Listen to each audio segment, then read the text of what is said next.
প্রখ্যাত তবলাবাদক ওস্তাদ জাকির হোসেন রবিবার শেষ নিঃশ্বাস ত্যাগ করেন।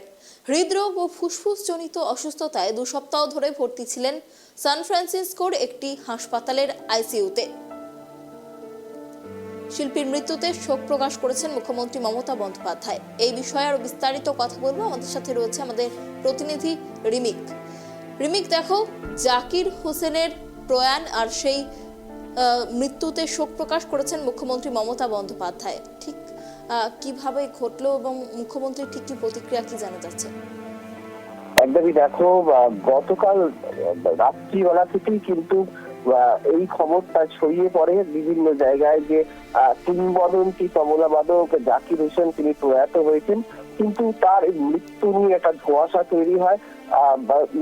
রাত্রিবেলা 10টা 23 নাগাদ, রবিবার রাত 10টা 23 নাগাদ তার যে ভাগনা, সেই ভাগনা তার ভাগ্নে এটা এক্স হ্যান্ডেলে পোস্ট করে জানান যে জাকির হোসেন তার মামা এখনো জীবিত রয়েছেন এবং তার মৃত্যুর ভুয়ো খবর ছড়িয়ে পড়েছে, এবং যারা এই তার মৃত্যুর খবর ছড়িয়ে দিয়েছেন সেই পোস্ট গুলোকে তিনি মুছে দিতে বলেন এবং তার জন্য প্রার্থনা করতে বলেন। তারপরে একটা ধোঁয়াশা তৈরি হয় যে তার মৃত্যু নিয়ে, এবং তারপরে কিন্তু যেটা জানা যাচ্ছে সংবাদ সংস্থার সূত্রে বা অন্যান্য সূত্র থেকে যেটা জানা যায় যে আজকে অর্থাৎ সোমবার ভোরবেলা নাগাদ কিন্তু সান ফ্রান্সিসকোর এক নার্সিংহোমে তিনি শেষ নিঃশ্বাস ত্যাগ করেছেন। মৃত্যুকালে তার বয়স হয়েছিল 73 বছর।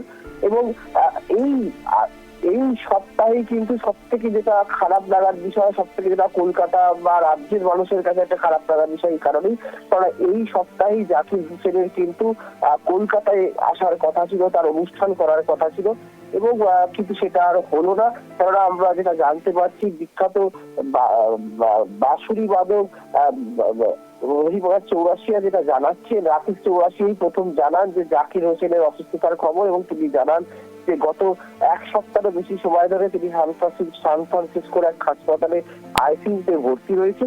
এবং যেটা আজকে নিশ্চিত ভাবে যেটা খবর পাওয়া যায় যে আজকে ভোরবেলা হৃদরোগের সমস্যায় তিনি ভুগছিলেন এবং আজকে ভোরবেলা তার মৃত্যু হয়।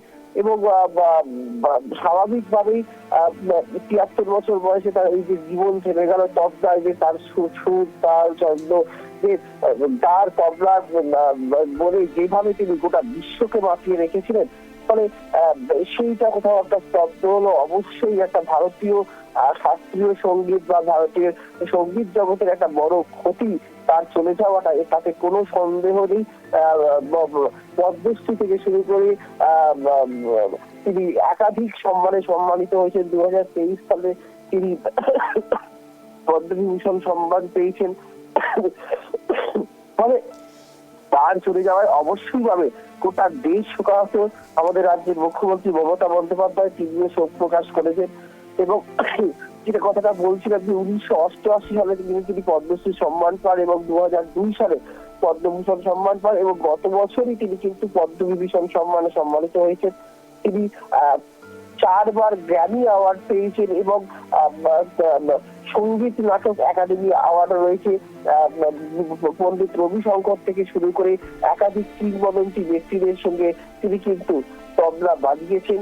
এবং শুধু সেই পণ্ডিত রবি শঙ্কর নয়, ওস্তাদ আমজাদ আলী খান, জর্জ হ্যারিসের মতো দিকপালদের সঙ্গেও তিনি তবলা বাজিয়েছেন। এবং যেটা তার সব থেকে বড় সাফল্য যে গত বছরই কিন্তু তার যে দিস মোমেন্ট বলে একটি অ্যালবাম মুক্তি পায়, এবং সেই অ্যালবামের জন্য তিনি কিন্তু গ্র্যামি অ্যাওয়ার্ড পান, এবং যেটাকে বলা হয় বেস্ট গ্লোবাল মিউজিক অ্যালবাম হিসেবে তিনি পুরস্কৃত পান। এবং এই শক্তি বলে যে ব্যান্ড রয়েছে শঙ্কর মহাদেবনের, সেই ব্যান্ডের অন্যতম সদস্য ছিলেন জাকির হোসেন, এবং তারাই কিন্তু গত বছর কিন্তু এই দিস মোমেন্ট বলে অ্যালবামটি তৈরি করেছিলেন, এবং সেটা প্রচুর জনপ্রিয় হয়, এবং সেটাই তার কিন্তু সব থেকে বড় কাজ ছিল শেষ।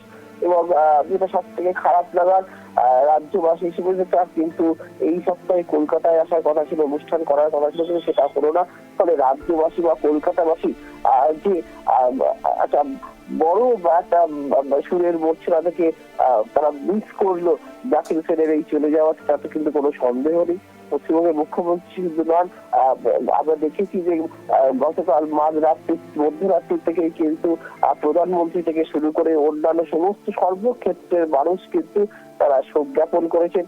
মুখ্যমন্ত্রী মমতা বন্দ্যোপাধ্যায় তো অবশ্যই শোক জ্ঞাপন করেছেন এবং তিনি জানিয়েছেন যে ভারতীয় শাস্ত্রীয় সঙ্গীত বা সঙ্গীত জগতের একটা বড় ক্ষতি হলো এবং তার মৃত্যুর তিনি গভীরভাবে শোক প্রকাশ করে।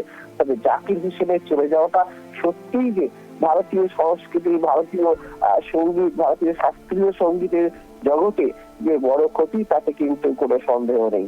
অনন্যা, অনেক ধন্যবাদ রিমিক আমাদের সঙ্গে থাকার জন্য। আপনাদের আরো একবার জানিয়ে রাখি যে খবরের দিকে আমাদের নজর রয়েছে। জাকির হোসেনের মৃত্যুতে শোকাহত মুখ্যমন্ত্রী মমতা বন্দ্যোপাধ্যায় ইতিমধ্যে তিনি এক্স হ্যান্ডেলে পোস্টের মাধ্যমে শোক প্রকাশ করেছেন এবং তার পরিবারকে সমবেদনা জানিয়েছেন।